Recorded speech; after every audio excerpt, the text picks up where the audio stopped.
60. Hey! Okay, so binato ko yung pasyente ko. Kulit mo. Sige, hindi ko yung kakalbuhin ko. Stop na.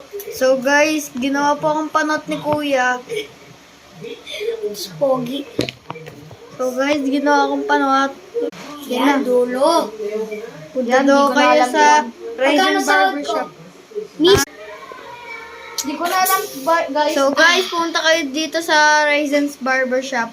Then guys, mga di ko na alam kung ano. mga masama nandito ah. Di ko Automatic alam. na po, kakalbuhin na po kayo dito. O, tingnan niyo po ulo nito. Hey!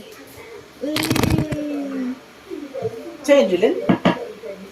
Yan. Ikaw bumili?